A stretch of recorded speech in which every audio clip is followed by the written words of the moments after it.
Welcome back to my new video guys. So guys, आज हम बात करेंगे साइंस के 5 एक्सपेरिमेंट के बारे में।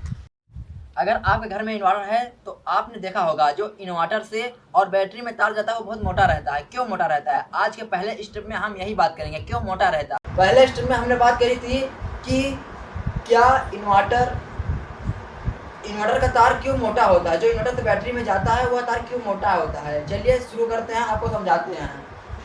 अगर आप कक्षा 9, 10, 11 पर आप पढ़ चुके हैं तो आपको पता होगा, नहीं पता तो मैं बताता हूँ। जो होती है धारा उसे डिनोट करते हैं आई से, और जो होता है वोल्टेज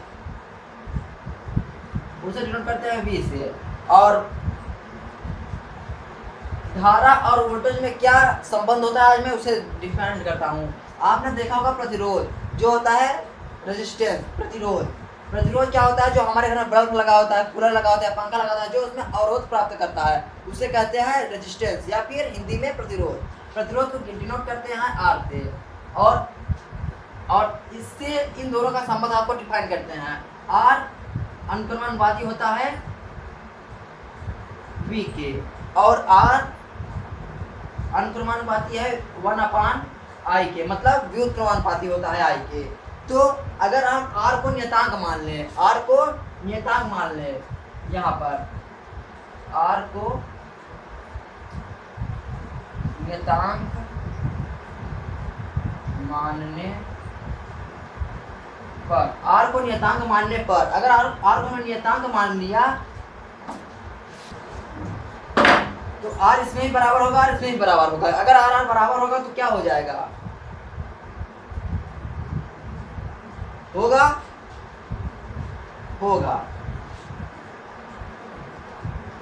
होगा। अगर ऐसा हो गया, अगर हमारा भी बढ़ेगा तो जाहिर सी बात है, सॉरी यहाँ पर आई होगा।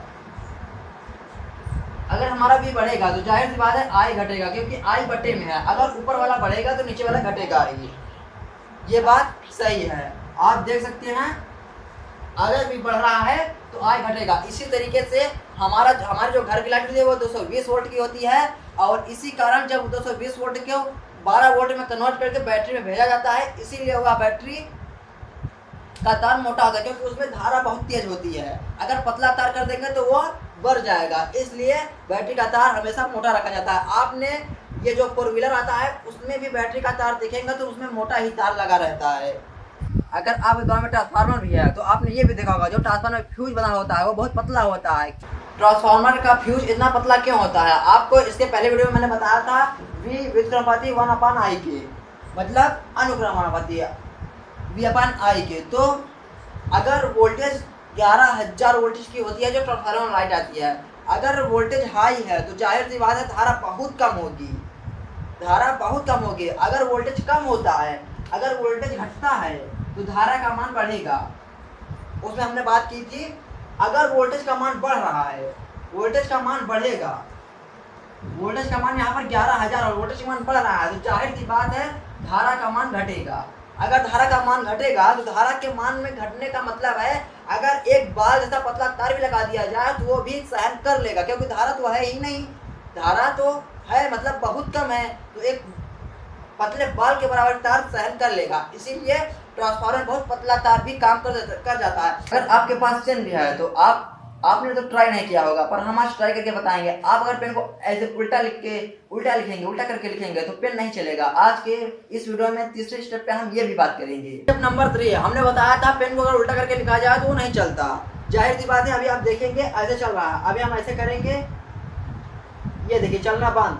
आप देख सकते हैं, ये देखिए कैमरा फोकस है ना, ये देखिए पेन नहीं चल रहा है। अभी हम इसको ऐसे करके लिखेंगे, आप देखिएगा कुछ देर में चलने लगेगा।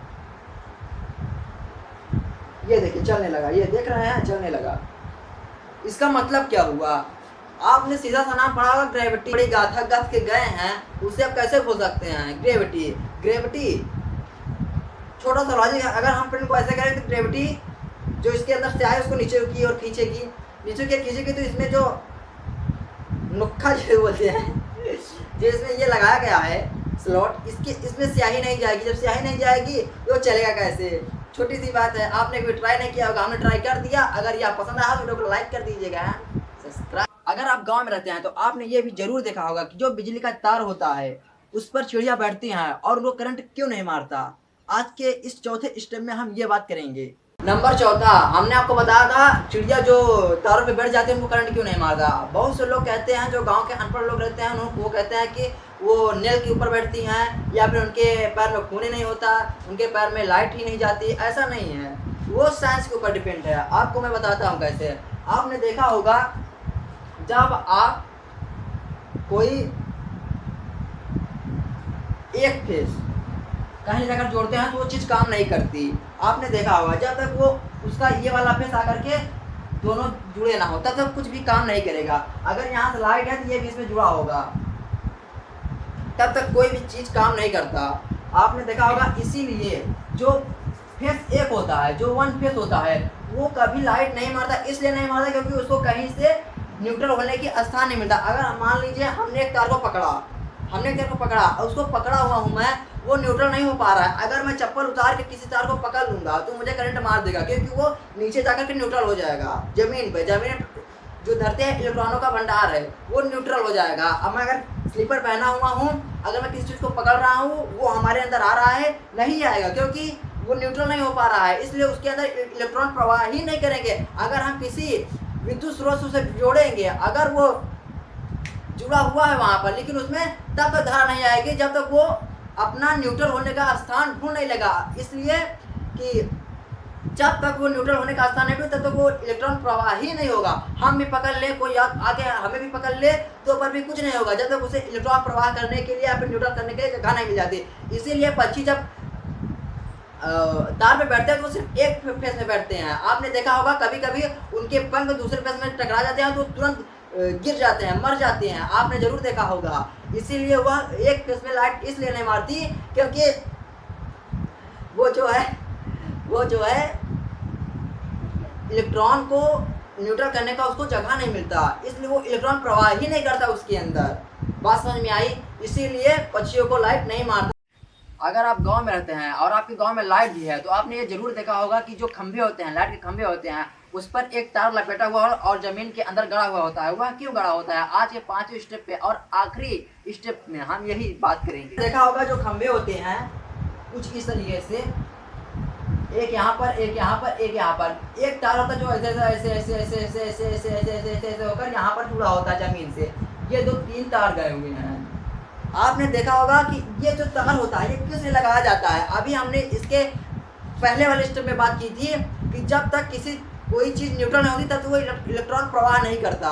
तो वही बात है, अगर जब पानी बरसता है तो जो है इस खंभे में लाइट आ जाती है, करंट आ जाता है, मतलब विद्युत धारा प्रवाह होने लगती है। जब प्रवाह होने लगती है तो इसके अंदर विद्युत धारा आ जाती है, और जब आ गई इसे न्यूट्रल करने के लिए कुछ चीज़ चाहिए तब ये न्यूट्रल होगी। तो हमने बात की कि जब इसे लगा दिया जाता है, ये है जमीन हमारी, ये है हमारी धरती इलेक्ट्रॉनों का भंडार है। जो इसमें इलेक्ट्रॉन आ जाते हैं पानी बरसने के कारण, तो वो ये जो तार है ये ले आकर के इलेक्ट्रॉन को इसमें धरती में छोड़ देता है। इसलिए लगा जाता है ताकि किसी को करंट ना मारे। इसीलिए ये करंट नहीं मारता। पहले क्या होता था, पहले ये नहीं लगाया जाता था, और जब तो बरसात के समय में कोई इस खंभे को पकड़ लेता था तो उसको करंट मार देता था। इसीलिए ये लगाया जाता है। अगर इन 5 स्टेप में आपको कुछ भी सीखने को मिला हो तो आप वीडियो को like and subscribe and share जरूर कर दीजिएगा ताकि आपके दोस्तों को भी पता चले।